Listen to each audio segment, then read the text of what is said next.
Bonjour, donc aujourd'hui je voudrais vous parler du rôle de la femme dans la spiritualité africaine. Donc, euh, pour celles qui se questionnent encore sur leurs racines africaines et sur la possibilité de retourner, de se ressourcer, de trouver les éléments en fait qui peuvent vous aider dans votre vie de tous les jours. Il est important de savoir que la femme a une place très spéciale dans la spiritualité africaine et que ce questionnement que vous avez est tout à fait naturel.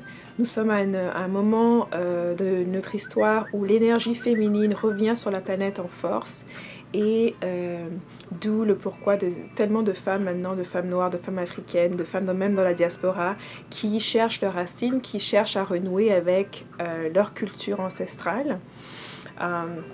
Je peux vous donner beaucoup d'exemples qui vont vous démontrer l'importance de la femme dans tout ce qui est spiritualité africaine et bien-être de la famille, de la communauté. Par exemple, si vous voyez ou si vous cherchez un peu à comprendre les pratiques des tradipraticiens ou des marabouts, beaucoup vous diront, ou vous le savez peut-être déjà, que lorsqu'une personne vient pour un traitement, souvent on va lui demander le nom de sa mère pour pouvoir vraiment intercéder par la corde énergétique entre l'enfant et la mère, qui est une des cordes les plus importantes.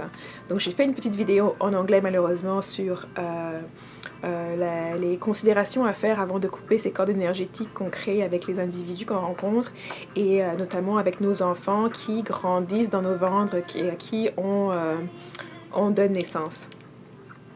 Donc, pour toutes celles qui se questionnent justement sur leurs racines et comment en fait renouer avec cette spiritualité africaine, une fois que vous comprenez l'importance que vous avez dans la spiritualité africaine, mais aussi pour toutes les personnes qui sont autour de vous et dans votre famille, je pense que ça va être beaucoup plus facile pour vous de vous renouer et d'embrasser en fait ces connaissances et ces pouvoirs que vous avez déjà en vous, qui dorment et qu'il vous suffit seulement de vous rappeler pour qu'ils deviennent plus potents et pour qu'ils puissent enfin se manifester dans votre vie de tous les jours. Donc, comme je le disais, très très souvent on va passer par le nom de la mère d'une personne, son nom de jeune fille. C'est aussi pour ça que quand vous parlez, vous parlez des Africains et que vous leur demandez le nom de jeune fille de leur mère un peu au hasard, ils vont avoir tendance à ne pas vous le donner parce qu'ils savent justement le pouvoir qu'il y a derrière le nom de sa mère. C'est aussi justement une des relations sacrées dans l'arbre familial, bien sûr. La mère, la matriarche, la mater, comme parfois on peut faire référence, notamment au Cameroun chez nous, c'est vraiment elle qui va lier la famille, la dénouer peut-être parfois, et puis c'est aussi tout souvent vers elle qu'on va se tourner. Si c'est pas la mère, ça va être la grand-mère, la matriarche de la famille. Donc l'importance des femmes est vraiment vitale au bien-être de la communauté, au bien-être de la famille. Et si la grand-mère, par exemple, n'a pas ce savoir ancestral ou ne le promouvoit pas au sein de ses enfants, c'est des connaissances qui peuvent être perdues, justement. Donc, il est important de chérir, notamment lorsque vos grands-parents, vos grands-mères, notamment, vont venir à vous pour vous transmettre du savoir, d'honorer ce savoir-là.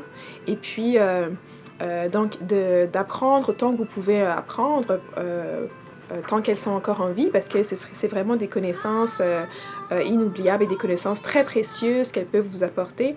Et ces connaissances-là vont vous permettre vraiment d'améliorer votre vie de tous les jours, que ce soit pour pouvoir justement faire face au stress, quel qu'il soit, que ce soit au travail ou dans votre relation, que ce soit aussi quelques techniques de méditation ou des techniques d'utilisation de travail dans les rêves que vous pouvez utiliser justement pour vous ressourcer, soit à distance, soit au pays.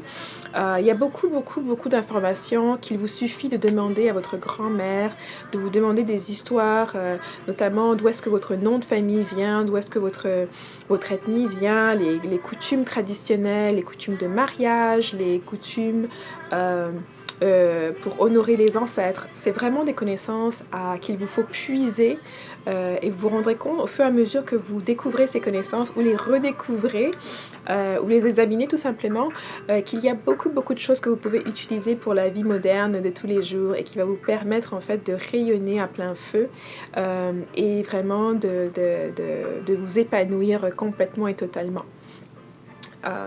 Donc les femmes, n'ayez pas peur, vous avez une force spirituelle qui est très importante et si vous avez ces questionnements-là, je peux tenir que parfois c'est difficile de vouloir justement faire des recherches sur soi-même, sur ses cultures ancestrales si autour de vous, votre famille n'est pas vraiment ancrée là-dedans. Mais je vous dirais néanmoins, prenez le temps de faire ces démarches-là. Je pense que c'est pas seulement une question de curiosité, c'est une responsabilité en fait. Et vous avez la responsabilité de trouver la religion, la culture qui vous permet de vous épanouir. Et puis si vous avez ce questionnement-là vers votre culture ancestrale, c'est que c'est probablement dans celle-ci que vous allez pouvoir vous épanouir. Donc il vous faut avoir tous les atouts de votre côté pour pouvoir justement en bénéficier au maximum et rendre toutes ces connaissances-là des outils que vous pouvez utiliser à bon escient.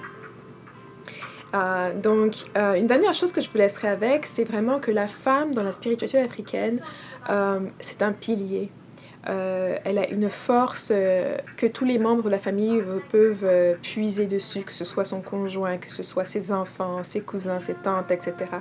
La femme a une force exceptionnelle qui rayonne et qui est vraiment au centre et au cœur de tout.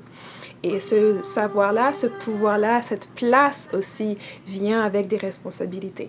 Donc c'est vraiment un pouvoir qui ne doit pas être abusé non plus, c'est un pouvoir qui doit vraiment être là, utilisé à bon escient et pour servir la communauté, pour se servir soi-même bien sûr, sa famille et au plus large aussi la communauté culturelle, globale et etc. Donc, bien sûr, vous pouvez continuer à me contacter si vous avez encore sur cette quête et m'envoyer vos questions. Je vais faire une série de vidéos pour répondre à certaines des questions que j'ai déjà reçues. Et je vais faire un petit coucou à celles qui me regardent depuis la France parce que j'ai vu qu'il y en a pas mal d'entre vous là-bas. Oui, suivez mes vidéos et n'hésitez pas à m'envoyer des questions. Je suis vraiment ouverte à partager ce sujet-là avec vous. Moi, j'ai fait un peu le même cheminement, quoique j'étais très éveillée. J'ai fait un retour. Je ne suis jamais vraiment partie, mais c'était vraiment de ma petite enfance que je commençais à penser à toutes ces questions-là et puis vraiment à questionner ma grand-mère, à garder un peu ce savoir avec moi sur certaines choses.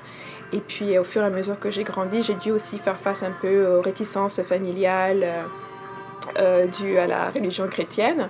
Mais maintenant, je m'épanouis complètement dans un savoir culturel d'abord, ancestral d'abord, et puis très éclectique au fur et à mesure que je voyage, que je découvre et que j'expérimente. Donc, je vous souhaite un très beau séjour, une très belle journée vers un retour à vous-même dans cette découverte. Et je pense qu'il n'y avait pas un meilleur moment que maintenant, 2016, pour apprendre à complètement se connaître et à accepter toutes les choses que vous allez découvrir en plongeant dans votre univers interne. Donc, n'ayez pas peur, en tant que femme, de votre pouvoir et prenez votre place dans la spiritualité africaine, prenez votre place dans la spiritualité mondiale et épanouissez-vous.